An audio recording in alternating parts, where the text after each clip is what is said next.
Bismillahirrahmanirrahim. Assalamualaikum warahmatullahi wabarakatuh. Waalaikumsalam warahmatullahi wabarakatuh. Waalaikumsalam warahmatullahi wabarakatuh. Alhamdulillahirabbil alamin wassalatu wassalamu ala asyrofil anbiya'i wal mursalin wa ala alihi wa ashabi rasulillahi ajmain. Allahumma shalli ala sayyidina Muhammad wa ala ali sayyidina Muhammad. Pertama dan yang paling utama sekali, marilah kita panjatkan puji syukur kita kehadirat Allah Subhanahu wa taala, Tuhan Yang Maha Esa.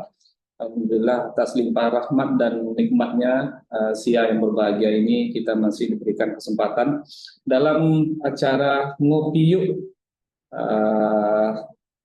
diskusi tentang tantangan dan peluang paten bersama yang terhormat Bapak Juli Fitriana STMSI yang berasal dari Kementerian Hukum dan Hak Asasi Manusia Republik Indonesia, yang alhamdulillah sudah bersama-sama kita siang hari ini. Kemudian selawat dengan salam juga tidak lupa kita kirimkan buat junjungan kita, yakni Nabi besar kita Muhammad SAW, dengan mengucapkan Allahumma sholli ala Muhammad wa ala ali Muhammad. Yang pertama yang kami hormati Ketua LPPM beserta jajarannya serta staf-staf yang ada di LPPM Universitas Riau. Kemudian yang kami hormati Bapak Ibu yang sudah menyempatkan hadir di Zoom kita pada siang hari ini. Ada Pak Nur Halim, ada Pak Hilwan, ada Bu Rosminarni, Bu Emilda Firdaus, dan Bapak Ibu yang lain tidak bisa kita sebutkan satu persatu. Baik, Bapak Ibu hadirin semua, sebelum kita mulai, izinkan saya sedikit membacakan CV dari narasumber kita pada siang hari ini. Sekali lagi, nama narasumber kita adalah Bapak Juli Fitriana STMSI, lahir di Tangerang 20 Juli 1981. Ini kalau umur segini ini masih umur fresh, sudah semangatnya berjuang nih Pak. Cukup tua lah, tapi tidak muda-muda banget. Iya, betul. Kemudian beliau tinggal di Raudah Islamic Village, Karawaci, Tangerang ya Pak ya. Instansi tadi sudah kami sampaikan, Kementerian Hukum dan Hak Asasi Manusia, Direktorat Jenderal Kekayaan Intelektual, Direktorat Paten, Rahasia Dagang, dan DTLST. Jabatannya adalah Pemeriksa Paten Media, garis miring Pembina Utama Muda, golongan 4C. Pendidikan dari Sarjana Teknik Mesin dari Institut Teknologi Indonesia, Serpong, Banten, kemudian menyelesaikan master degree-nya di Magister Sains Universitas Indonesia, Jakarta. Sudah sangat banyak sekali pengalaman beliau, khususnya training experience-nya. Yang pertama, diantaranya saya bacakan beberapa saja. JPO Training Course on Advanced Patent Examination in Mechanical Field. Ini Japan Patent Office Tokyo 2010 Pak ya, 2010. Kemudian selanjutnya ada On the Job Training of Patent Examiners in Prior Art Searching dan Examination Training IP Australia. Ini di Canberra, Australia. Justru belum lama-lama kali lah, 2019 sebelum COVID ya.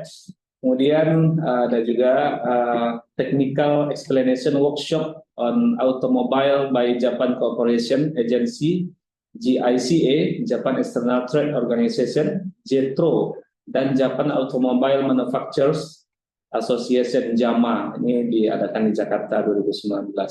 Dan ada banyak lagi sebagai Handling Patent Publication 2003 Pak ya, sampai 2006. Kemudian sebagai formality examiner 2006 sampai 2007, kemudian sebagai handling patent classification and patent searching 2007 sampai 2008, dan terakhir itu sampai sekarang sebagai patent examiner. Jadi itu sedikit yang kita bacakan terkait CV narasumber kita pada siang hari ini. Baik, kita mulai saja, kita santai saja Pak ya. Yang pertama mungkin kami mintalah kepada Bapak untuk menyampaikan sedikit tentang paten secara umum. Mungkin masih ada di antara kami yang belum duduk paten ini konsepnya seperti apa. Secara umum saja dulu Pak. Baik, sebenarnya kalau paten itu sebenarnya bukan apa yang mau paten itu. Orang kan biasa memaknai paten itu adalah hebat, baik. baik ke semuanya terus. Sebenarnya paten itu apa sih sebenarnya? Paten itu adalah suatu ide yang diterapkan secara teknologi. Fungsinya untuk membantu manusia dan memecahkan suatu masalah secara teknis, permasalahan teknis, dan memecahkan masalah teknis seperti itu pada saat ini. Dan pemecahan masalah itu nggak terlalu sulit, itu hal-hal yang di hal-hal yang kegiatan biasa seperti biasa, jangan yang terlalu sulit sehingga bisa mendapatkan ide-ide tersebut. Jadi jangan pikir wah ini kita harus merumusin kimia atau membuat satu alat yang besar, itu jauh sekali. Tapi berpikir yang secara sederhana sekali. Seperti misalkan kalau kita melihat mie, di situ kan ada sendok garpu yang bisa dilipat. Justru itulah paten sederhana. Jadi fungsinya di mana? Fungsinya ketika kalau sendok dan garpu itu tidak ada lipatan, tidak ada engsel, dia akan membutuhkan space yang besar, otomatis nanti cost-nya juga besar. Tapi ketika nanti dia dilipat, dia bisa dimasukkan, otomatis dia bisa mengurangi cost kan. Artinya di situ kan ada solusi masalah. Solusi masalah dengan masalah teknis. Jadi itulah yang bisa dapat paten. Jadi jangan terlalu di awal-awal itu jangan terlalu kita berpikir jauh dulu lebih dalam. Berpikirlah secara kegiatan apa sih yang sehari-hari yang kita lakukan, terus ada masalah apa gitu, secara teknikal gitu. Ya lalu kita membuat satu ide untuk memecahkan masalah tersebut. Sesederhana itu sebenarnya. Jadi saya yakini kalau memangnya dari kampus-kampus ya, saya rasa banyak masalah yang ditemuin. Ya. Jangan cari-cari masalah aja. Cari-cari masalah itu yang agak repot seperti itu. Ya betul. Ya terima kasih penjelasannya Pak. Jadi karena biasanya kalau kita di perguruan tinggi ini kan kegiatan kita ada 3 nih Pak. Ada kegiatan pengajaran, kemudian ada penelitian, dan ada pengabdian. Tentu khususnya di kegiatan penelitian dan pengabdian ini tentu kan akan ujung-ujungnya menghasilkan produk. Baik itu produknya itu yang tangible atau berbentuk fisik langsung, kan bisa seperti itu. Nah sementara akhir-akhir ini paten ini juga menjadi sesuatu yang dijadikan sebagai luaran daripada kegiatan-kegiatan itu. Sehingga dosen-dosen pun sekarang selain dari hak cipta, paten ini juga gencar untuk meneruskan ke arah sana. Ya, selanjutnya mungkin pertanyaan saya, langkah-langkah awal kita sebelum mengklaim suatu produk kita itu akan kita ajukan untuk paten, itu strateginya apa Pak? Langkah-langkah awal yang mau kita lakukan itu? Sebenarnya sebelum kita mengusulkan itu. Ya kembali ke tadi yang saya ngomong. Jadi kita harus tahu cari masalahnya dulu di lapangan seperti apa. Kebanyakan beberapa kali kita teman-teman ke universitas lalu kita diskusikan di kantor, sebenarnya masalahnya tuh berawal ketika dosen itu meneliti dia tanpa men-searching duluan, dia mengetahui duluan. Makanya kalau kita harus tahu di luaran itu seperti apa masalahnya, baru kita teliti. Yang kejadiannya sekarang itu kita teliti dulu, baru kita lempar ke pasar. Iya betul. Akibatnya nanti di ujungnya itu produknya itu tidak bisa dikomersialkan. Karena apa? Karena paten yang sudah di-granted itu ya tidak bisa diterima gitu. Kalau kita melihat masalah yang ada di lapangan, sekecil apapun yang ada tadi, seorang Indomie, ya, oke lah kita meneliti di situ. Kita bikin patennya, kita bikin produknya, kita jual. Secara tidak langsung menjawab apa masalah yang di lapangan. Itu poin utama. Yang sangat menarik ini adalah sekarang ini lebih tadi bilang produk dan proses. Ya, produk. Luarannya produk dan proses. Kalau saya basically teknik mesin. Kalau mesin kan bilangnya kita membuat satu ide alat. Saya agak jauh nih ngomong alat. Alatnya ada. Yang kedua, atau proses. Jadi kalau paten itu adalah produk dan proses. Nah, kalau tadi tidak memperhatikan adalah pembelajaran, penelitian dan pengabdian gitu. Kalau pengabdian, taruhlah kita harus mengeluarkan suatu produk untuk masyarakat sehingga alat itu atau proses itu dapat bermanfaat untuk masyarakat. Ini uniknya kalau kita tarik lagi itu ada namanya pembelajaran. Sekarang itu lagi ramai adalah metode pembelajaran. Biasanya 3 tahun terakhir atau berapa tahun terakhir belakangan, fakultas yang sering mendaftarkan paten itu paling enggak ya kimia, ya kan? Teknik ya. Teknik, ya kan? Karena apa? Karena memang produknya ya hanya di situ gitu. Ya. Berupa alat, berupa proses, Ya. berupa senyawa kan. Sedangkan yang model kayak fakultas, Pendidikan. nah, Ya. mereka keluarnya cuma apa? Bagaimana dia cara mengajar anak? Nah, tren saat ini paten itu ada namanya CIA. Jadi invensi berbasis metode komputer. Disitulah bisa dimasuki sistem pembelajaran. Inilah case yang sangat penting, yang sangat saya bilang tantangan bagi saya, mungkin di Fakultas Keguruan, ya, Prof. Neni tadi. Ketika saya baca,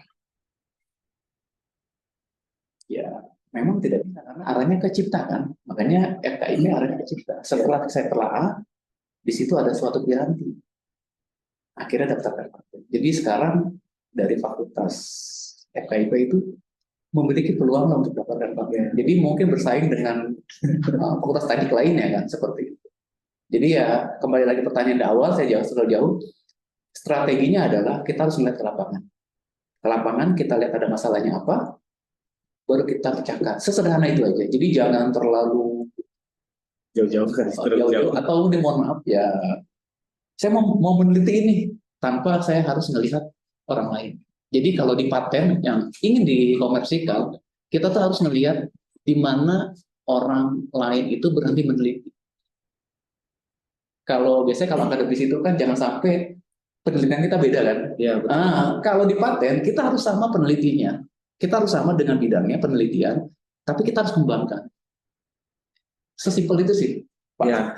Kalau menurut saya gitu ya. Betul. Terima kasih, Pak. Saya tangkap di sini based on problem di tengah masyarakat. Kemudian kita melihat sejauh mana sekarang problem itu sudah diselesaikan betul oleh penelitian dan sebagainya. Kemudian disitulah kita bergerak untuk mencari alternatif solusi atau yang lainnya. Betul. Mungkin itu lebih efektif dibandingkan kita langsung meneliti dulu gitu loh. Ya, betul. Ini saya punya cerita nih Pak. Tahun 2010 saya tuh berentet pompa lah. Pompa itu kan pemakaian seperti ya pompa. Saya tanya sama inventor ini kegunaan. Akhirnya dia cuma ngajuin impeller baling-balingnya aja Pak. Baling-balingnya kan besi kan udah umum. Ya. Terakhir apa yang mau diajukan? Cuma baling-balingnya dilapisin karet Pak. Saya browsing kemana-mana pembaling tuh nggak ada. Akhirnya diberi granted jadi paten. Sekarang saya tanya lagi kan, saya penasaran gitu loh. Waktu itu masih saya junior banget, 2008-2009. Saya nanya ini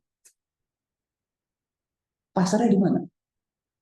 Terakhir ya pasarnya di lahan gambut ya. Saya pikir-pikir ya, lahan gambut itu gimana ya? Seperti sawah. Yang terakhir saya tahu tuh ya model kayak sawit. Karena sawit itu kan kebun-kebunnya itu kan sampingnya ada sawah ya. Ada paling. Nah itu dia yang buat pompa itu. Lakunya di situ di Kalimantan. Jadi sesimpel itu Pak. Jadi baling-baling cuma dilapisin karet gitu loh. Itu ramai Pak. Gimana kan kalau kita punya teknologi itu ya tinggal nantinya ngejualnya kemana ya, kan gitu ya. Tapi kalau kita sudah punya patennya, ya kita ngejual, kita punya teknologinya, kita jual ke perusahaan, ya mungkin dari situ kita dapat royalti kan. Jadinya nggak terlalu sulit kan, jadi orang bikin, wah saya bikin mesin gitu, bikin mesin langsung nampak di produknya apa, enggak seharusnya enggak seperti itu. Tidak seperti itu. Ya tadi paling simpel lah itu, apa namanya, Kopi tadi ya. Ya, ini saya ada juga list nih beberapa pertanyaan selanjutnya nih. Misalkan kita mengembangkan suatu produk nih, Pak. Katakanlah,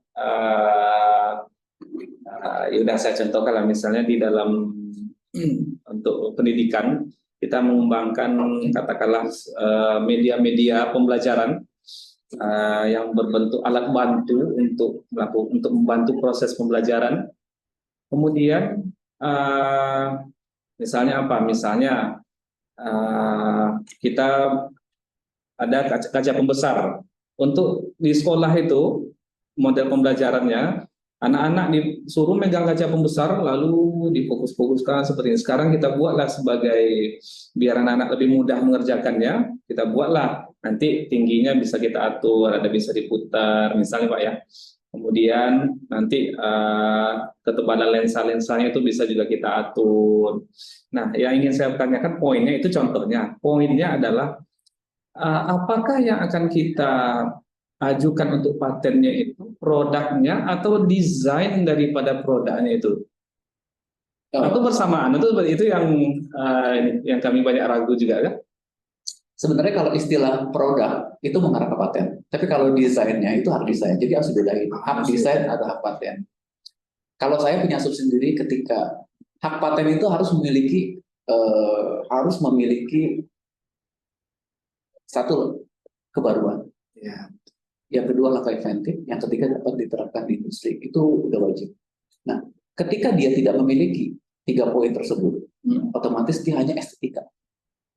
Lalu dia menjadikan hak desain. Jadi sebenarnya hak desain itu produk itu ketika dia tidak memiliki efek teknis yang tadi saya sebutkan tadi, efek teknis tadi yang kebaruan langkah inventif. Ya, 3 itu poinnya Pak ya. Poin 3 itu, ya dia memiliki suatu estetika baru saja. Produk baru, yaitu maksudnya hak desain.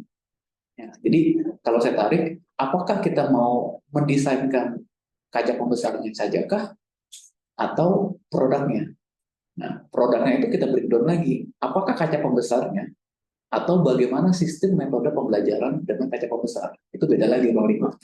Jadinya kalau kita bicara sistem, itu kan berbicara ada alat, ada elektronik, dan ada aturan-aturan pembatasan untuk menghasilkan suatu tujuan kita. Kan? Yeah. Nah, tujuan itulah kita anggap efektif. Tipis sekali dengan software. Tapi kalau kita mengacu ke pasal 4 Undang-Undang yang perubahan kedua di 2016 Undang Paten, kalau hanya software atau metode pembelajaran itu masih belum bisa. Hak cipta dia. Hak cipta. Makanya kita larinya ke sistem. Kalau memang di situ ada kaca pembesar, ada komponen elektronik atau cloud atau perangkat-perangkat lainnya yang saling menghubungkan, ketika dia sistem itu menghasilkan suatu technical solution yang tadi, efek teknisnya bisa disebut paten. Nah, lagi ke produknya, misalkan kayak kaca pembesar, dari ketebalannya itu sah-sah aja, dari ukuran, ketebalan, terus dari material kaca pembesarnya, apa pakai komposit seperti apa, itu bisa didaftar patennya. Tapi dengan catatan itu memang memiliki efek teknis. Kalau dia memiliki efek teknis, ya lebih masuknya ke arah paten sederhana, cukup kebaruan yang memiliki efek teknis. Tapi kalau memangnya dia memecahkan permasalahan dengan menggabungkan 2 dokumen, gitu, misalnya dia menjadi paten. Jadi peluang tetap ada. Seperti yang Bapak bilang, bagaimana nanti kita memappingnya, arahnya kemana. Jadi saya terlalu dini, apakah itu bisa tidak, tapi layaknya saya seperti apa dulu. Jadi memang harus diungkapkan dulu, baru kita baca. Di situ kita mungkin butuh asistensi seperti itu. Jadi banyak peluang-peluang yang memang kita tidak tahu. Kadang-kadang ada beberapa dosen yang memiliki riset, ya kita mapping. Ternyata ada, ini bisa produknya juga, bisa prosesnya juga. Akhirnya dia bisa daftar 2 permohonan. Lumayan kan? Ya betul. Ya, tadi yang nggak lumayan itu ketika paten itu granted kan ada annual fee ya, buat bayar tahunan itu. Buat bayar. Memang harus dipikirkan di situ ya, memang harus bisa bermanfaat di situ. Ya, terima kasih. Jadi tadi yang saya tangkap adalah ternyata ada produknya, ada desainnya, ini sesuatu yang terpisah sebetulnya Pak ya. Ya, kalau kita bicara produk itu kan aspek paten itu berupa produk dan proses. Tapi kalau desain ya lebih ke desain hak cipta dia Pak. Desain itu lebih ke estetika aja, bentuk yang memiliki estetika, desain tanpa memiliki efek teknis atau apa. Dan dia terbatas sama bentuk. Kalau paten kan misalkan dia diameter, misalkan kita bicara huruf O Pak. Bentuk O. Ya. O itu mau O-nya diameter 5 atau diameter 5 atau diameter 200 itu nggak masalah. Ketika dia memecahkan masalah yang sama, mau diameter 200 mili pun nggak ada masalah. 200 meter pun nggak ada masalah. Karena memecahkan masalah yang sama, efek teknisnya sama. Tapi kalau desain udah beda. Dengan diameter 5 sama diameternya 100 itu udah beda desain Pak. Meskipun bentuknya sama, itu desain. Jadi cuma estetika saja cuma hak desain aja. Estetika dan bentuk, kalau kita bilang tuh ya, karena saya bukan orang desain, mungkin konfigurasi garis dan warna. Oke, terima kasih. Ini luar biasa nih pencerahan nih dari narasumber kita. Baik, kemudian ini dia nih. Kadang Pak kami sendiri juga masih belum clear kapan produk-produk yang kami hasilkan ini, baik dari produk maupun proses ini, masuk ke dalam ranah pengajuan paten dan kapan masuk ke dalam ranah pengajuan paten sederhana? Saya belum nangkep nih Pak. Maksudnya apakah misalnya kalau kita meneliti, terus keluaran berupa produk, apakah masuknya paten sederhana? Ya, atau paten gitu. Paten, Iya, gitu kan? iya betul. Yang jelas sih, kalau secara umum itu orang tahunya paten sederhana itu kan 10 tahun perlindungan. Kalau paten biasa 20 tahun perlindungan. Itu kalau memang kita melihat dari sisinya perlindungan hukumnya berapa lama. Tapi kalau secara substansinya kita memeriksa, paten sederhana itu hanya diperiksa kebaruannya. Kebaruan tersebut hanya memiliki efek teknis. Jadi kita hanya mengembangkan sesuatu yang simpel gitu. Jadi ya tadi bilang kita orang meriset misalkan teknologi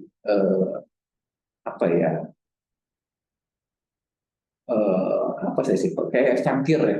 Cangkir kan sebelumnya tidak ada cangkangnya misalkan seperti ini. Jadi kita bisa minumnya seperti ini kan. Nah, akhirnya kita ngeriset ditambahkan cangkingnya. Itu dianggap paten sederhana.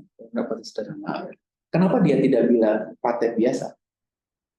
Oh, saya mau masukin paten biasa. Bapak juga bisa membayangkan dong, Pak. Tanpa ini pun saya sudah bisa minum. Betul. Berarti ya kan, itu poin pertama. Yang kedua, ketika ada apa sih namanya ya Pak? Ada kuping di sini, ya bisa saja kan? Tanpa itu dipegang juga bisa. Bisa. Artinya di situ sudah ada efek tidak memiliki langkah inventif. Tidak memiliki efek, ada hal yang sudah diduga. Jadi saya mau nempelkan apa aja bisa kok. Itu ranahnya paten biasa. Jadi artinya kalau saya mendalami artinya sesuatu produk yang kita teliti dengan menggabungkan keahliannya saya itu akan memecahkan masalah ini kan. Sudah saya duga nih. Karena keahlian saya kan, coba Bapak aja kan yang nggak ibaratnya ya, yang bukan di patennya sudah menduga kan. Sudah menduga. Jadi tidak ada langkah inventif. Nah, ketika dia sudah tidak duga, boleh masuk paten biasa. Tapi kalau memang hanya perkembangannya hanya menambahkan senyawa, menambahkan berapa perse, terus menambahkan A, B, C, D, menambahkannya D, lebih baik paten sederhana. Karena hanya fiturnya hanya memiliki kebaruannya saja, Pak. Jadi ketika nanti langkah inventifnya itu akan berat sekali. Karena apa? Langkah inventif itu lebih ke arah technical solution, memecahkan masalah, Pak, dengan menggabungkan keahlian tadi. Berarti bisa juga kita katakan kalau paten ini dia langsung dapat diterapkan di masyarakat produknya. Atau bisa seperti itu? Dua-duanya bisa. Dua-dua bisa. Dua-duanya bisa. Juga bisa. Jadi paten biasa itu complicated, Pak. Jadi kalau melihatnya jangan sampai suatu pemecahan masalah yang diusulkan dalam permohonan tersebut jangan sampai diduga oleh pemeriksa. Atau ketika pemeriksa membandingkan dua dokumen pembanding, dia akan memecahkan masalah yang akan dipecahkan oleh pemohon. Contoh simpelnya seperti apa ya? Ya seperti tadi ya, cangkir itu tadi. Seperti tadi. Jadi si kupingnya itu ketika kita tempelkan, itu orang sudah duga tanpa kuping pun atau sudah bisa kan, atau mungkin sayap mungkin tambahan pun ya kita bisa gitu kan. Tapi ya karena itu baru memiliki kegunaan praktis, akhirnya jadi paten sederhana. Tapi kalau ranahnya paten biasa, itu akan gagal. Nah, ketika dia gagal, dia akan akan diturun menjadi paten sederhana. Nah, ketika paten sederhana dia tidak efek teknis, larinya ke desain kan, cuma estetika tadi. Nah, itu dia. Jadi di rezim KI, intelektual, kita tuh memiliki ranah-ranah yang memang beda. Seperti itu. Kayak misalkan logo itu bisa cipta, tapi kalau logonya berupa, saya agak panjang, berupa kayak stiker, masuknya desain. Jadi memang kita mencoba untuk melindungi karya intelektual tadi, Pak. Jadi kembali ke nomenklatur kita ke intelektual, ya mencoba apapun memang produk-produk yang dihasilkan oleh inventor gitu ya coba kita lindungi. Ya, terima kasih. Oke, Bapak Ibu, jadi sambil kita tanya jawab ini, kalau ada yang dari Bapak Ibu dari Zoom yang ingin bertanya, bisa langsung Pak Riki ya, bisa juga langsung. Sambil itu, next ke pertanyaan selanjutnya. Pak, sambil ngopi ya Oh Pak. iya Pak, itu pasti tuh harus Iya, ngopi. apa saya kopi pahit nih biasa. Iya. Selanjutnya nih Pak, apa namanya? Sekarang kan kita lihat ada, oh iya, ya kita persilakan kepada Prof. Milwan untuk bertanya. Silakan di unmute. Ya, terima kasih. Assalamualaikum warahmatullahi wabarakatuh. Waalaikumsalam warahmatullahi wabarakatuh. Terima kasih nih Pak Juli sudah sharing dengan kita dan Pak Dedi sebagai moderator yang hebat ini. Eh, Pada kesempatan ini saya ingin sedikit komen dulu ya. Dari sekian banyak saya dulu pernah juga mengulik-ulik apa daftar paten sebetulnya internasional. Itu yang terregister di Amerika itu paling banyak dari Indonesia itu adalah salah satunya karoseri dari Adiputro, kalau tidak salah ya. Tapi mungkin sekarang sudah berubah. Ah, jadi itu mungkin menjadi salah satu pemicu bagi kita yang ini swasta aja bisa meregister sebanyak mungkin patennya, termasuk bentuk lampu dan lain-lain, desain lampunya. Nah, berikutnya saya ingin bertanya, Pak. Kadangkala kita di dalam melakukan penelitian seperti yang disampaikan oleh Pak Dedi tadi, em, apakah solusi teramannya kita register dulu hak cipta, baru kemudian kita lanjutkan ke paten, mengingat paten itu kan membutuhkan proses yang relatif lebih lama. Itu aja Pak Judi, terima kasih. Terima kasih, Prof. Milwan. Ya mungkin langsung dijawab saja, Pak. Baik, Prof. Iman, saya coba menjawab. Kalau dari izin Prof, kalau memangnya dari pertanyaannya, pertama ada hak cipta, yang kedua paten. Jadi kita harus lihat dulu nih, produk yang mau dilindungi apa. Itu aja dulu.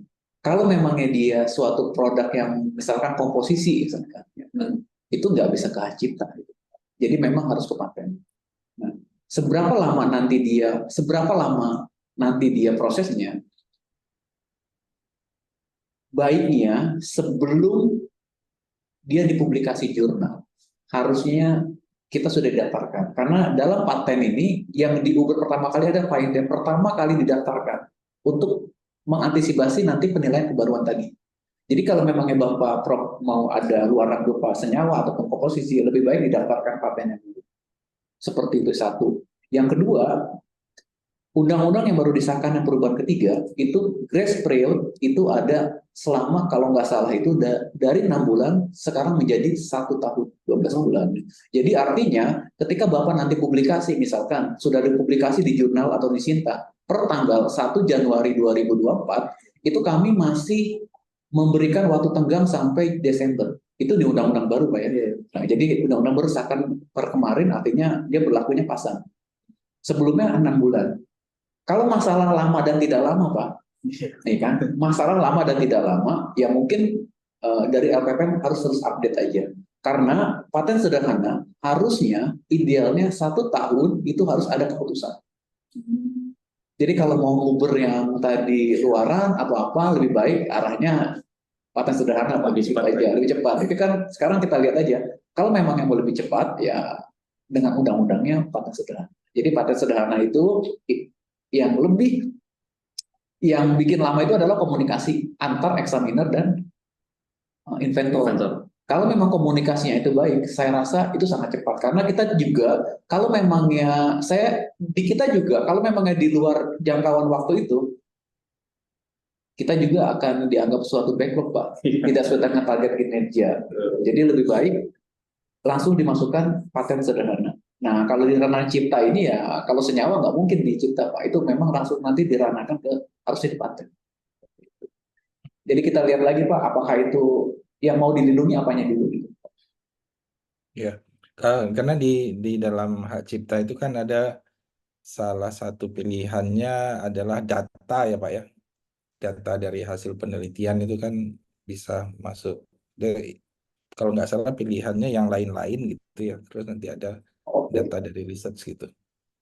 Tapi ya karena di situ kan ada proses bisa penarikan ya kalau untuk hak cipta kan ya. Sebenarnya Pak, prinsipnya hak cipta itu adalah ketika suatu pencipta pertama kali dia menciptakan sesuatu buku atau apa, jadi negara itu memang sudah melindungi itu di undang-undang itu, setahu saya. Dan ketika dia daftarkan itu hanya pencatatan, bukan perlindungan. Jadi hak cipta itu pencatatan, bukan perlindungan. Catatan saja berarti ya. Kalau paten itu adalah perlindungan. Makanya dia didaftarkan, baru diperiksa sehingga dilindungi. Kalau hak cipta itu hanya pencatatan aja. Kapan dia waktu itu dilindungi? Semenjak pencipta, makanya bedanya pencipta dan inventor. Pencipta pertama kali dia membuat ciptaannya, misalkan tadi data-data itu kan yang dilihat bukan rekayasa datanya, bukan efek dari datanya tadi, tapi kemasannya Pak. Bagaimana buku soal data ataupun jurnal yang akan dibuat suatu hak cipta gitu, berupa buku ataupun berupa jurnal atau apa ya, saya kurang tahu kalau cipta. Seperti itu kayak buku biasanya kan Ya, lain-lainnya buku lah, biasanya sih buku sih. Rekaman seperti itu Pak. Jadi nggak ada efek sama sekali ya, itu ciptaan. Jadi kalau memangnya ada data tadi hasil riset ya, ketika dia memecahkan masalah, oh ternyata riset saya itu menghasilkan sesuatu yang bermanfaat, pasti kan ada efek teknisnya, itu lebih baik langsung masuk paten. Lebih baik masuk langsung paten. Ya, entah nanti baik atau tidaknya gitu kan. Ibaratnya draftingnya, yang penting kita berfiling date dulu. Kita masih sangat terbuka Pak untuk kita komunikasi baik dengan examiner untuk bagaimana perolehan dengan cepat lah seperti itu. Kan waktunya kan harusnya 1 tahun kita harus ada keputusan Pak. Ya. Justru kalau lebih lama kita malah kan ditegur juga kan ada teknis. Itu Prof. Ya, terima kasih Pak Juli. Ya, Prof, terima kasih. Pak Dedi. Ya, terima kasih Prof. Hilman. Ya, ini sebetulnya sangat menarik. Kemudian seperti ini Pak, apa namanya, ini kan maraknya invensi di bidang IT ini sekarang kan marak juga nih.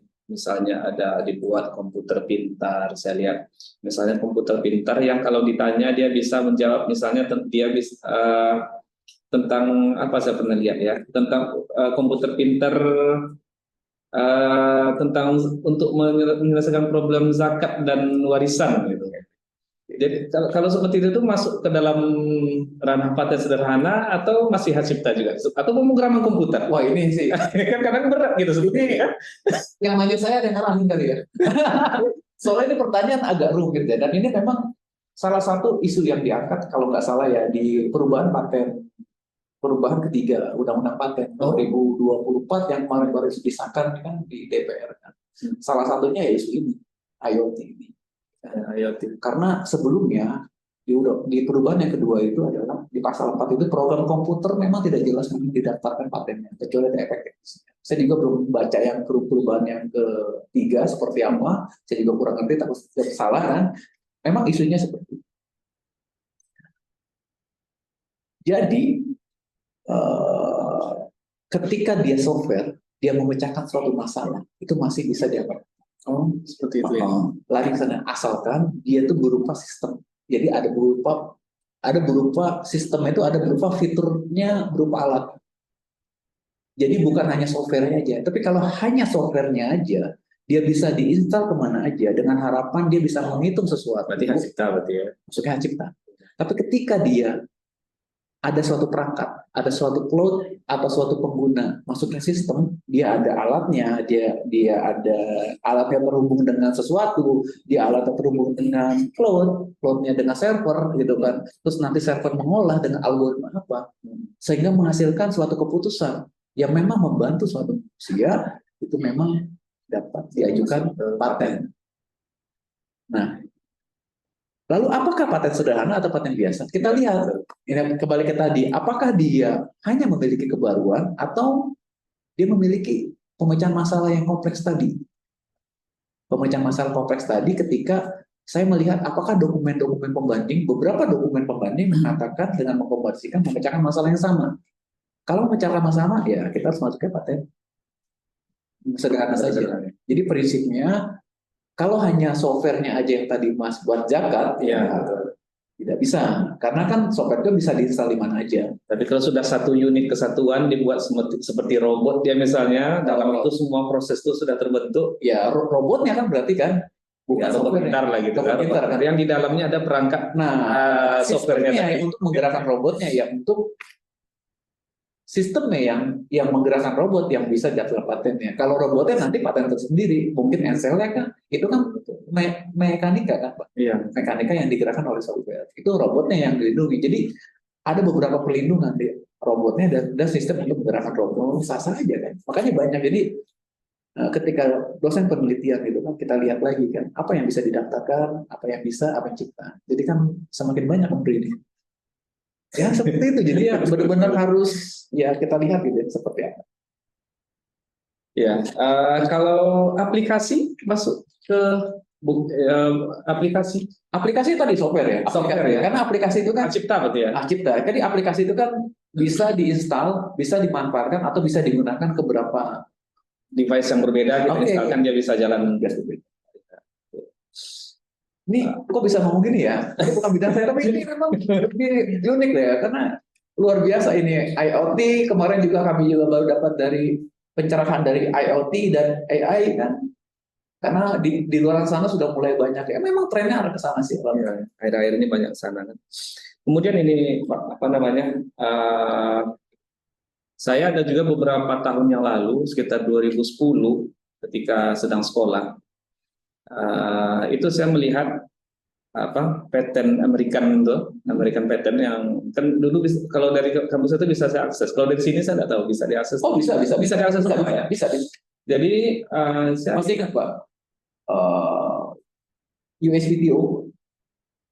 Ya, USBTO bisa diakses.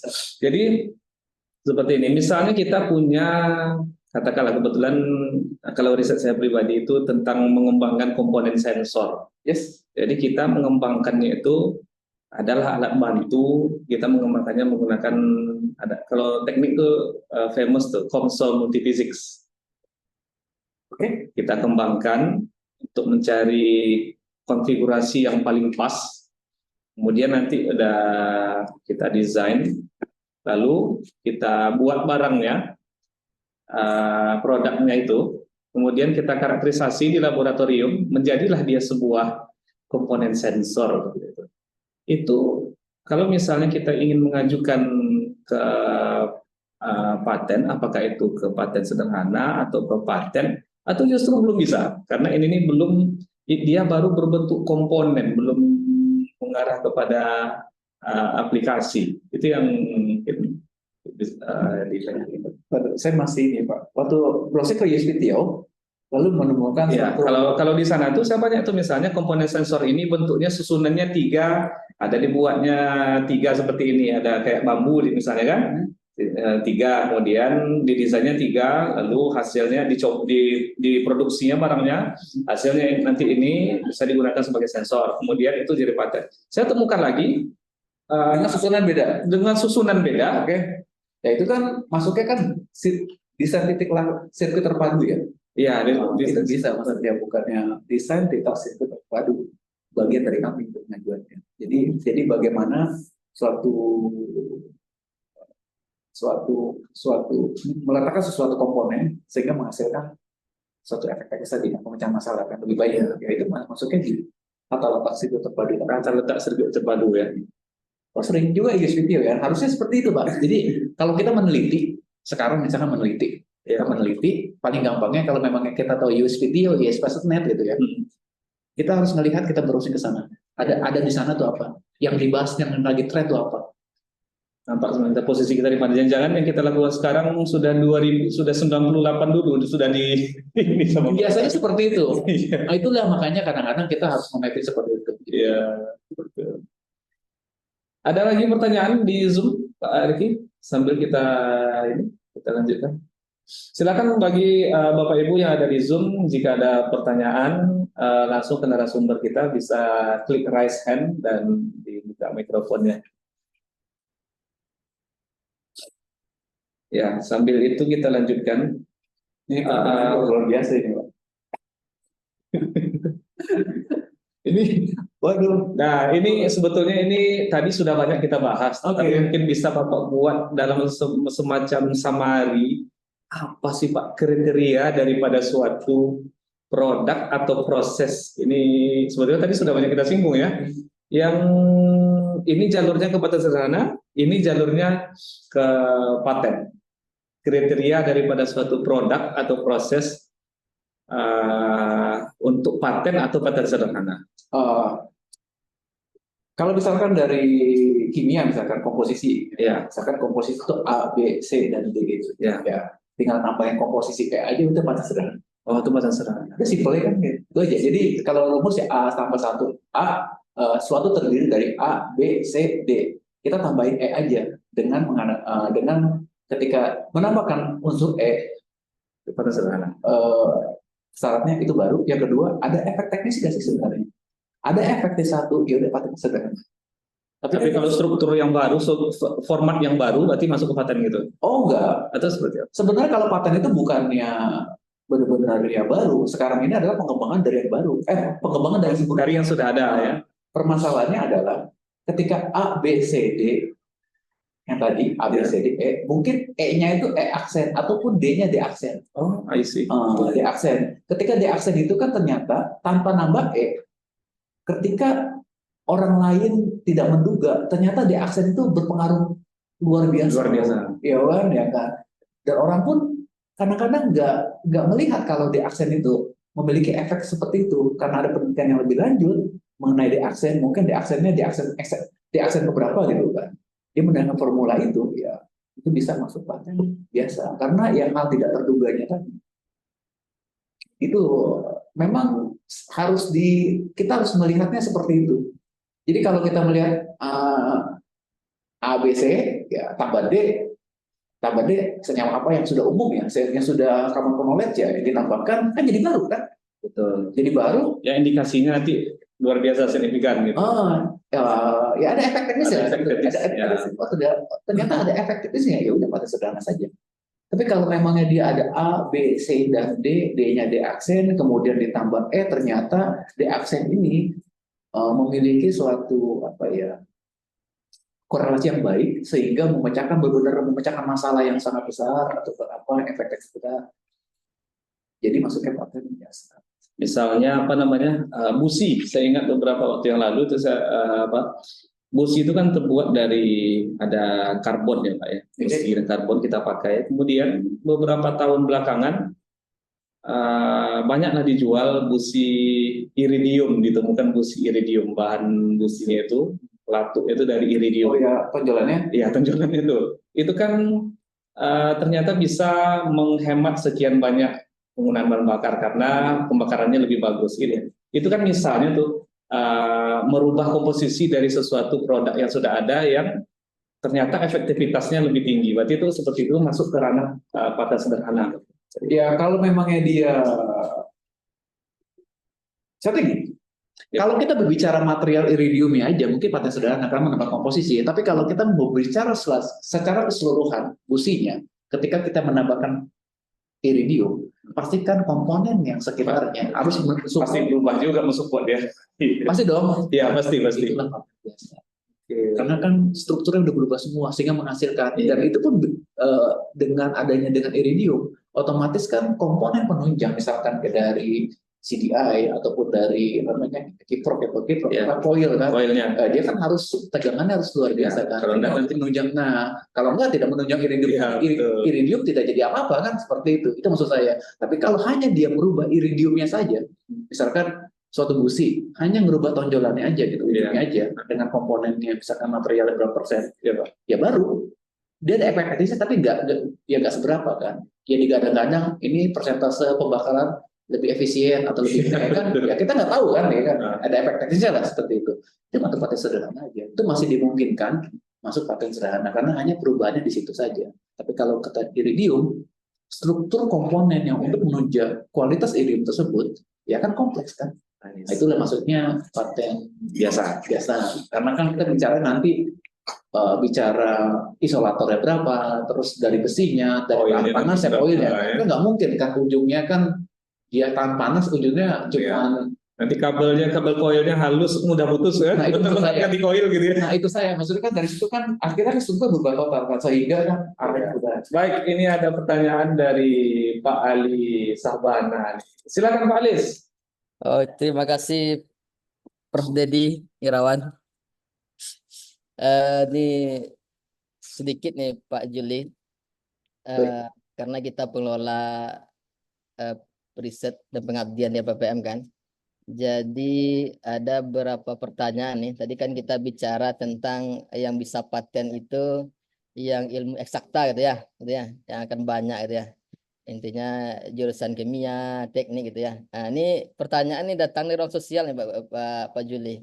Jadi sosial itu apa yang bisa dipatenkan? Karena ini orang tuh pasti akan ada juga menghasilkan paten kalau bisa gitu kan. Karena riset itu kan di mata ini kan sama semua, bisa menghasilkan semua kan, bisa paten, bisa publikasi, dan bisa cipta. Jadi untuk ilmu sosial nih Pak Juli, apa yang bisa digali untuk jadikan paten gitu?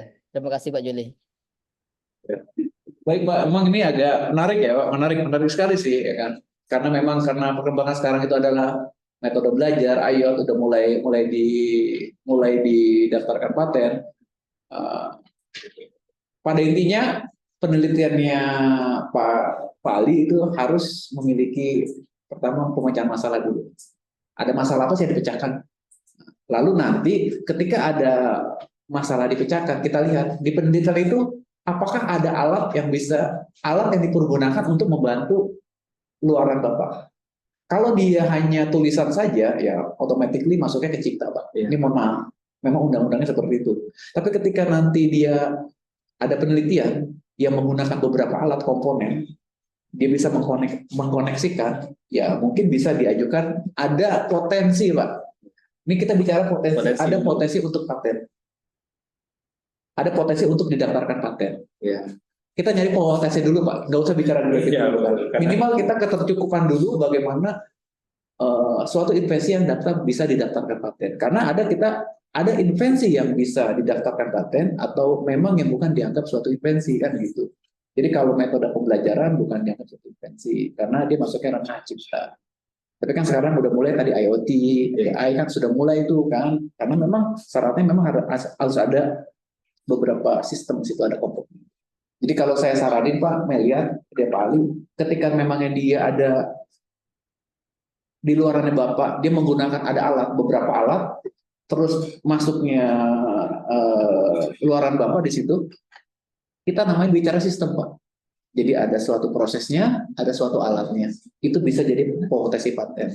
Tapi kalau dia hanya metodenya aja tanpa ada alat, ya nanti maksudnya kan hak cipta kan Pak. Tapi saya rasa memang harus saya dilihat dulu Pak. Luarannya seperti apa, tapi memang potensinya ada. Dengan catatan tadi, harus ada beberapa fitur alat yang mendukung untuk penelitian tadi, seperti itu. Baik Pak Juli, ini permisalan nih, karena banyak kata permisalan ya, ini Pak Dedi ya, sepermisalan juga. Jadi gini Pak, seperti ini ada pertanyaan dari ilmu sosial gitu ya, ilmu ekonomi gitu ya. Jadi dia bikin sebuah aplikasi gitu ya, aplikasi. Sementara bidang ilmu itu dia bidang ilmu ekonomi kan, dan aplikasi yang dia bikin ini Pak Julia, dia berdampak kepada masyarakat gitu. Intinya berdampak memang aplikasi ini memang di masyarakat itu terbantu gitu. Jadi hal ini pernah saya tanyakan juga dulu ke tim di DJKI Pak, tapi saya polanya tidak tahu kemana gitu ya. Jadi kata dia yang boleh dipatenkan itu dampak sosialnya itu apa gitu. Jadi saya bingung jadinya. Seperti apa sih Pak nggali dampaknya itu? Ataukah boleh seperti itu yang saya bilang tadi, dampak sosial tadi, misalnya birokrasi itu awalnya itu tidak bagus kan, tiba aplikasi ini bagus gitu kan, dan berdampak luas kepada masyarakat tertentu yang diuji itu bagaimana Pak? Sebenarnya gini Pak. Paten itu kalau kita sebut adalah technical solution for technical problem. Jadi kaidahnya itu dulu deh. Jadi mungkin ya dari dampak itu, apakah sih pemecahan masalah yang berdampak untuk masyarakat? Sebenarnya itu. Tapi kalau bicara dampak bagi pendidik kan luas banget gitu Pak ya. Sebenarnya bukannya, tapi saya nggak ada yang salah sebenarnya. Tapi benar, apakah ada efek teknisnya nggak sih dari tadi luaran Bapak tersebut? Itu sebenarnya sih, sesimpel itu efek teknisnya. Nah, kalau memangnya dia aplikasi, lalu bisa diinstal di mana aja, terus dia membantu, memang membantu kan, memudahkan. Kita mesen Gojek juga memudahkan kan. Iya.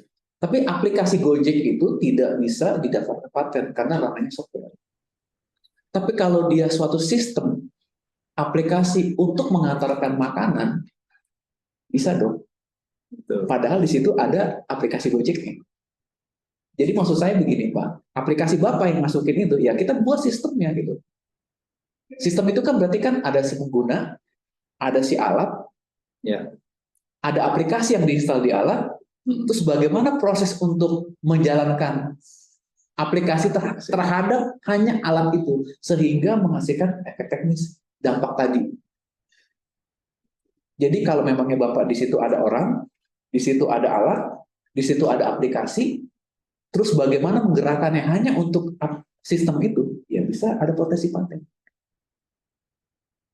Jadi kalau memangnya tim DJKI bilang, ya mungkin belum mapping ya, mungkin ya bilang ada dampaknya, ya saya coba menjederhanakan Pak, mungkin lebih ke arah, adakah pemecahan masalah dan sih atau efek teknisnya dari aplikasi itu? Saya coba mendalami aja gitu loh. Kalau memang hanya aplikasi aja yang diinstal, ya kembali lagi tidak bisa ranah cipta. Tapi kalau memang ya aplikasi itu di situ ada handphone, aplikasi, ada pengguna, dan bagaimana caranya untuk menghasilkan menggerakkan sesuatu yang tadi menghubungkan antara komponen tadi sehingga menghasilkan sesuatu pemecahan masalah, ya bisa. Kan Gojeknya kan aplikasi Gojek kan nggak ada daftar Gojek, tapi kalau sistem untuk mengantarkan makanan, nah itu dia sistem bisa kan. Padahal kan di dalamnya ada aplikasi. Iya. Iya Pak, jadi memang sangat tipis sekali gitu loh Pak, karena produk kembali ke kaidah paten kembali tadi adalah paten itu harus berupa produk dan proses. Kalau memangnya metode pembelajaran, software masuknya ranah cipta. Jadi bagaimana untuk menarik, seperti tadi kan sudah mengarahkan ini ada efeknya, betul ada efeknya. Jadi disitulah Pak istilah namanya invensi yang melalui implementasi komputer tadi. Kan sama aja.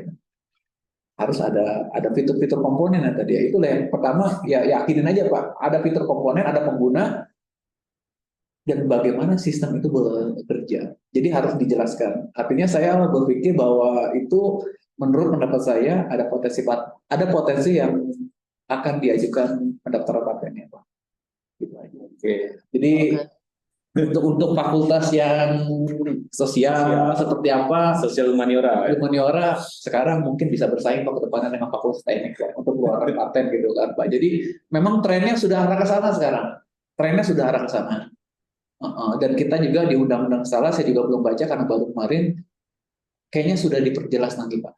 Apa yang memangnya bisa, kalau kemarin kan masih agak seperti kita harus mapping lebih apa ya? Lebih detail seperti itu. Baik Pak Ali. Terima kasih Pak Juli atas penjelasannya yang sangat luar biasa. Nanti ke depan kita sampaikan ya. Karena Ya, ini. semangat Pak, semangat Pak. Ada potensi Bapak, asalkan kita. Saya yakinin Pak. Karena kan ketika ada aplikasi kan harus install dulu, harus ada orang yang diinstal. Nah, jadi kita berbicaranya bukan aplikasinya, tapi bagaimana sistemnya untuk menjalankan aplikasi itu sehingga bisa memecahkan masalah di lapangan. Kan seperti itu Pak ya? Ya betul Pak. Betul, Pak. Ada technical solution for technical problem ya Pak. Ada pemecahan masalah dari efek teknisnya gitu. Jadi ada potensi di situ. Jadi mungkin ke depan tuh bisa bersaing Pak ya dengan fakultas teknik. Siap. Terima kasih. Udah nampak di titik terangnya pada dia. Terima kasih Pak Juli, Pak Ede. Yuk, terima kasih Pak Alis. Jadi Bapak Ibu semua, memang tadi dari awal itu kata kuncinya adalah efek teknis dan inventif. Ya Pak ya. Yang terakhir adalah dapat diterapkan di masyarakat. Di industri kalau kita ya. Institusi kalau kita. Ya. Ini saya kejar lagi nih Pak Juli nih di sosial humaniora ini. Sebab kita memang di sini kan agak berimbang nih Pak. Fakultas sosial humaniora dengan fakultas sains dan engineering kan hampir sama. Ya. Sementara peneliti-peneliti di sini sama juga banyak terdistribusi di fakultas-fakultas sosial humaniora juga banyak. Artinya kalau kita melihat di sini sebetulnya seperti yang Bapak sampaikan tadi sangat terbuka peluang juga sebetulnya Pak ya. Ada potensi lah sih. Ya, ada potensi. Karena memang trennya arah ke sana gitu. Ya, apalagi kalau kita lihat memang trennya ke sana sih. Kalau kita baca akhir-akhir ini riset sosial itu banyak melibatkan pakai mesin learning lah, IoT lah gitu. Itu kan terbentuk satu sistem gitu kan. Saya kayak di sidang ini kayaknya. Kok bisa arah sana? Karena kemarin itu saya baru dapat pelatihan ya, machine learning, IoT baru minggu kemarin. Sebelum kesini saya dapat pelatihan gitu. Itu benar-benar fresh banget. Oke. Luar biasa sekali ini loh. Jadi tadi kita Bapak Ibu banyak ini bicara teknis terkait paten sederhana. Sekarang kita tanya langsung lah ke Pak Juli.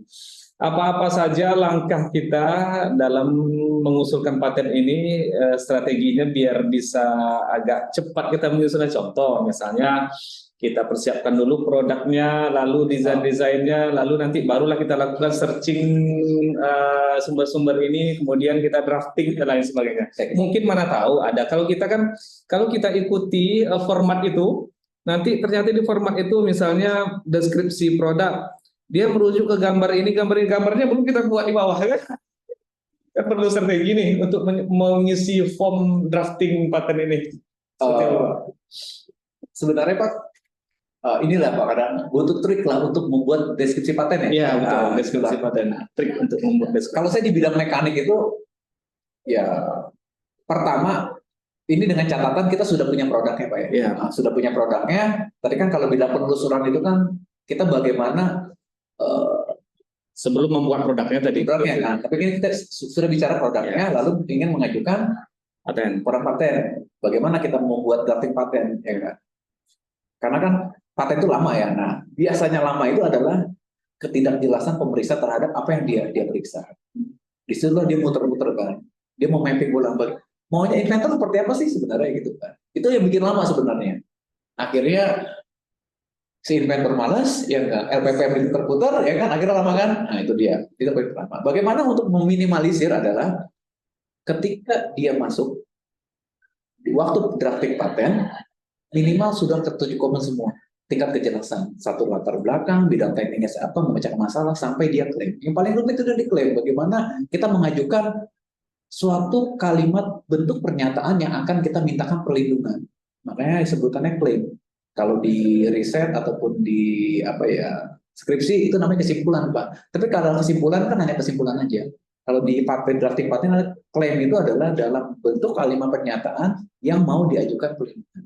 Triknya itu adalah kalau di mekanik itu ini yang paling penting nih. Kalau di mekanik itu biasanya kita membuat gambar dulu. Buat gambar dulu ya. Buat gambar dulu. Okay. Jangan kemana-mana. Buat gambar dulu. Atau kalau memangnya dia elektronika, buat flowchart dengan gambarnya. Kalau memangnya dia proses, dia bikin alurnya. Pertama dia bikin itu dulu. Jangan berbicara ke judulnya dulu, biarin. Nanti judul pasti akan berubah-ubah. Ketika nanti, soalnya kita kan nggak tahu kan, ini mau arahnya kemana. Ya. Karena apa? Ketika kita sudah buat gambar, nanti kita udah mulai tahu nih, kita mau mulai mapping. Pertama buat gambar. Buat gambar itu detail. Sebenarnya yang barunya kita tuh apa? Ya, misalkan saya contohnya gini lah. Buka, ya kan. Sebenarnya yang barunya kita ini misalkan. Ya, kita nggak mesti gambar ininya dulu gitu loh. Ya, kita harus gambar utuhnya dulu, ya kan? Biasa gambar utuhnya dulu, kita pandang ke depan, ini dulu, baru ditambahkan ini. Jadi kan satu persatu tuh berurutan.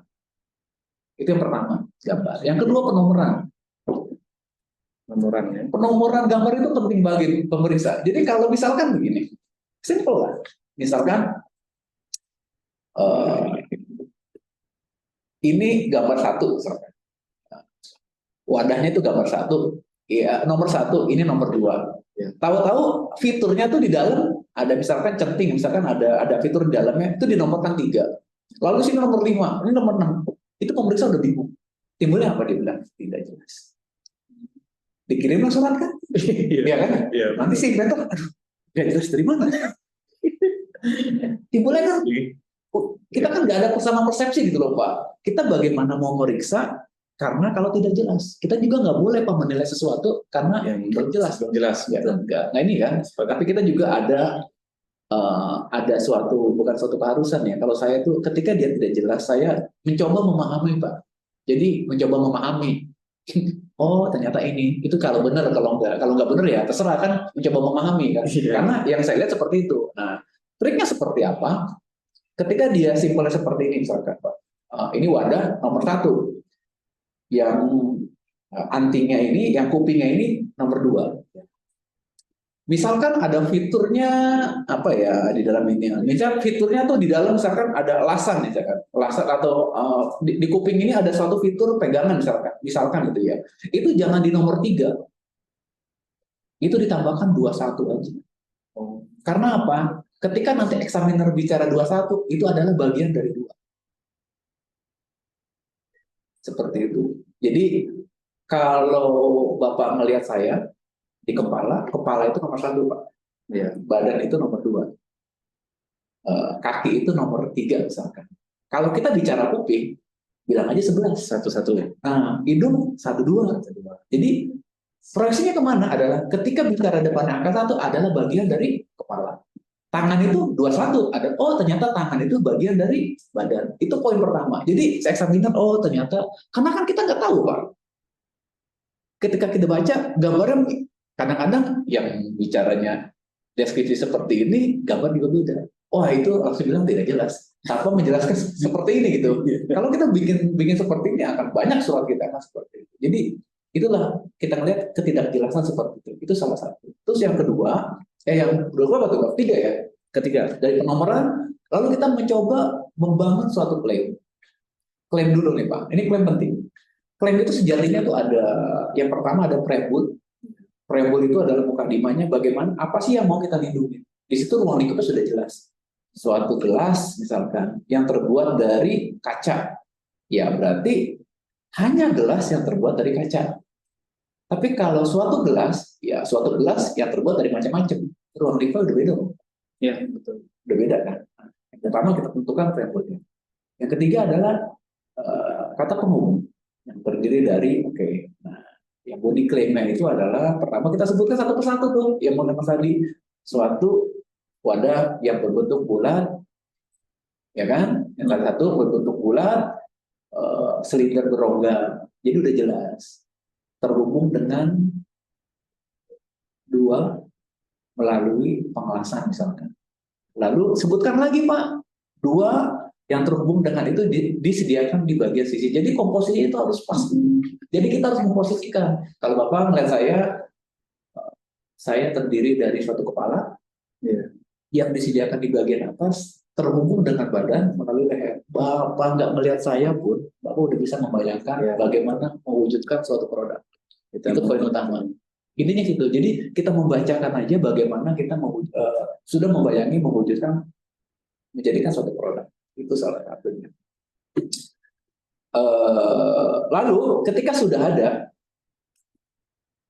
lebih dalam lagi ya nanti akan dibuat klaim 2 bagian atau klaim dalam 1 bagian. Ya lebih baiknya itu yang 2 bagian yang dicirikan dengan 21. Setelah klaim jadi, itu tinggal copy paste ke uraian lengkap. Barulah di sana kita jelaskan lebih detail. Nah, itu Pak, jelaskan lebih detail semua. Misalkan ceritalah gitu aja dengan bahasa warung ini gitu loh. Misalkan bicara 1 misalkan, wadahnya bisa berbentuk silinder kah, bisa terserah lah, bebas Pak cerita. Tapi kita nggak lari kemana-mana. Biasanya kalau kita nulis dari depan, itu akan lari ke belakang. Itu udah pasti. Itulah kadang-kadang kita ngelihat deskripsi ya Pak. Ternyata ini ngomongnya beda, ini klaimnya beda, mau dibilangnya beda. Itu langsung Pak. Udah tidak jelas gitu kan. Nah, surat nyampe ke inventor juga nggak jelas maunya apa memeriksa kan. Itu maksudnya itu yang bikin lama sebenarnya Pak. Jadi ketika nanti sudah ada komunikasi, banyak persepsi ya. Bapak juga kan dengan mahasiswa ketika satu persepsi Pak, cepat pasti mereka. Itu maksudnya kan, maunya apa sih sebenarnya? Sama seperti itu. Jadi triknya adalah kita membuat gambar, membuat penomoran, lalu membuat klaim, tinggal copy paste, ceritalah di sana. Kan tinggal dimasukin format-format yang apa ya, yang sudah ada dari kami kan. Iya, iya. Nah, itu sudah ada. dia. Oke, ada pertanyaan? Ini di Zoom meeting ada pertanyaan? Nanti takut kita tak terlihat. Kayaknya tak ada ya? Belum ya? Oke. Jadi Bapak Ibu, bagi yang mau bertanya silakan raise hand ya Bapak Ibu ya. Kita tinggal 10 menit lagi insya Allah. Ini luar biasa sekali. Luar biasa, ini terasa sebentar dah. 1 jam. Ya, ini tadi sudah yang paling penting. Kemudian seperti ini Pak. Misal nih peneliti kami di sini katakanlah dosen-dosen sudah punya paten. Kemudian ada pihak perusahaan yang ingin katakanlah menggunakan produk ini, itu SOP-nya seperti apa tuh Pak? Kita tuh hanya regulator untuk memberi keputusan apakah itu dilindungi atau tidak. Memberi keputusan pemberian paten. Untuk regulasi masalah itu kan antara Institusi masing-masing. institusi masing-masing. Itu kan nilai nominalnya masing-masing. Tapi ketika ada pelanggaran di situ, baru mengadukan kami. Jadi kami itu nggak ada regulasi atau mengatur, ada harus sekian persen ya. Kami sangka misalnya ada perusahaan request dulu ke DJKI Kalau request itu ada namanya lisensi wajib. Lisensi wajib itu ketika suatu paten dia akan melaksanakan suatu invensinya, itu akan berbenturan dengan invensi yang lain. Nah, dia harus memberikan lisensi wajib, mengajukan lisensi wajib sehingga invensi dia dapat diwujudkan. Misalkan seperti tadi, ini wadah, ternyata wadah ini ada patennya dong. Iya. Oke. Ternyata kita ngeriset lagi dari wadah ini, nambahin nanti. Iya. Patentabilitas dong, paten sederhana. Iya, paten sederhana. Oke. Udah dapat paten nih. Yang ini tetap ternyata masih dalam perlindungan. Oke. Tapi kita pas waktu mewujudkan ini bersinggungan dong dengan paten sebelumnya. Ya. Karena yang pernah ada. Nah, disitulah kita mengajukan lisensi wajib. Bahwa saya mau membuat satu produk tapi di dalamnya ada paten. Nah, kita harus menghubungi yang punya paten. Itu mungkin. Tapi kalau masalah regulasi nominal berapa enggak?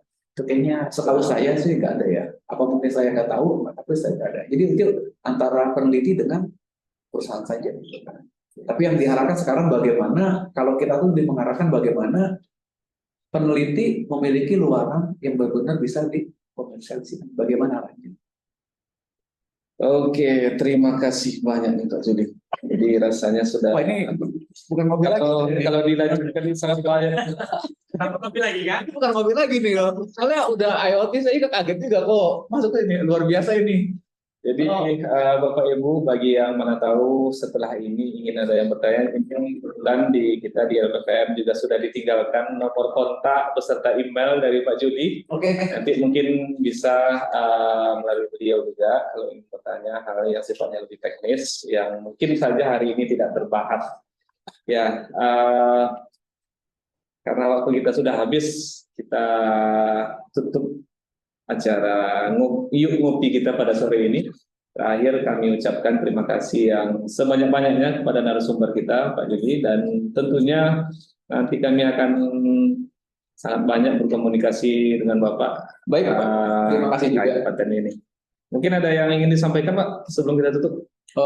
Saya cuma mengucapkan terima kasih setelah diundang kemarin sebagai narasumber di acara Ngopi Yuk, dan saya senang sekali jika dari teman-teman dosen di UNRI menghubungi saya ataupun rekan-rekan profesor lainnya untuk meningkatkan inovasi paten UNRI, menaikkan paten UNRI dan inovasi nasional seperti itu ya. Baik. Jadi kita tunggulah, kemarin kan kalau nggak salah itu 29 perusahaan dulu. Ya, semoga lah ke depan tuh lebih banyak lagi kan. Dengan harapan seperti itu lah. Jadi dari kantor kami mungkin harapannya saya datang ke sini juga untuk meningkatkan potensi paten di UNRI sendiri kan Pak. Baik. Demikian itu aja Pak. Oke, terima kasih Pak Juli. Jadi Bapak Ibu, hari ini kita sudah dengarkan dari Pak Juli sebetulnya pengurusan atau pengajuan paten ini tidaklah sesulit yang kadang-kadang yang kita bayangkan. Ya, mari kita sama-sama fokus melakukan penelitian, dan jangan lupa kita urus pengajuan paten daripada produk-produk atau proses daripada penelitian yang sudah kita hasilkan, supaya hal itu dilindungi. Tujuannya sekali lagi untuk dilindungi, Pak. Iya, benar lindungi. Sedangkan hak cipta itu baru hanya sampai di pencatatan. Saya Dedi Irawan mohon maaf atas segala kekurangan. Saya tutup. Assalamualaikum warahmatullahi wabarakatuh. Waalaikumsalam warahmatullahi wabarakatuh. Terima kasih. Terima kasih banyak, Pak. Waalaikumsalam warahmatullahi wabarakatuh. Terima kasih. Terima kasih, Pak. Pak. Allah Akbar. Jadi di mana nginap, Pak?